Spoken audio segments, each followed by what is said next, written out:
ইমান গৰম এই ৰ'দ দা টুক খামুক থাকে যেনেকৈ ওলাইছে নহয় বাহিৰলৈ ওলাব নোৱাৰি গা চা একদম দেৰি পুৰি যায় কৈছোঁ নহয় ক'লৈকো যাব নোৱাৰা হৈছোঁ আৰু ৰ'দডালৰ জহত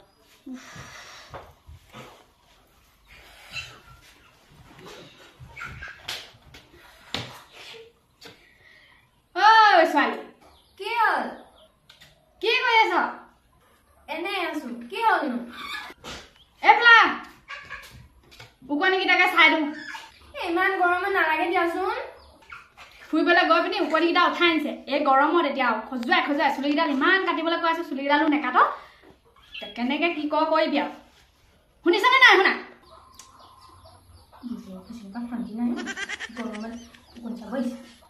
উঠিয়া এখন বিয়াখন আছে এইখন চশমাযোৰ ভালকৈ নেদেখা হৈছোঁ উকনি দেখি নাই নেদেখোঁ ঠিক নাই বহ মোবাইলটো আইঅ ফুৰিবলৈ গ'লি মোমাইৰৰ ফালে অকণমান চাহ দি থাকিব লাগে ক'ৰপৰা উপন্যাস গোটাই আনিবা সেইটো কচোন তই এতিয়া উপন্যাস কেনেকৈ যাবি আৰু চুলিখিনি ইমান দীঘল আছে কিবা এটা জোখত বোলো চুলিখিনি কাট সেইটো ক'লে নেমানো হা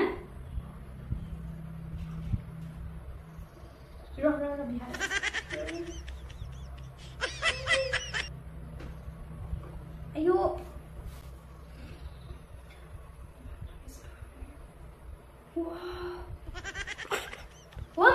কি হ'ল মই বিয়া নাপাতো দেই বিয়া নাপাতো নাপাতো কি হ'ল আকৌ বিয়া নাপাতো মই বিয়া নাপাতো বাদ দিয়া এই তই বুঢ়া বয়সত কি অকলে খাম বুলি ভাবিছ নেকি হে বুঢ়া বয়সত মানুহে জীৱন সংগী এজন লাগে অকলে অকলে থাকিব নোৱাৰে কথা ক'লে যে বিয়া নাপাত মা তুমি বুজি পোৱা নাই কি হ'ল বুজাই ক আকৌ মই যদি বিয়া নাপাতো হয় নে মই পইচা পাম সেই পইচা মই ধুনীয়াকৈ চলিব পাৰিম নে কচোন কোনে তোক পইচাডাল দিব চৰকাৰৰ ফালৰ পৰা 25 টকা পইচা দিব তোৰ পইচা ধান্দা সোমালে তোৰ পইচা ধান্দা সোমালে ক'ত গ'ল মোৰ ভাল হৈ আছে এতিয়া ক'ত গ'ল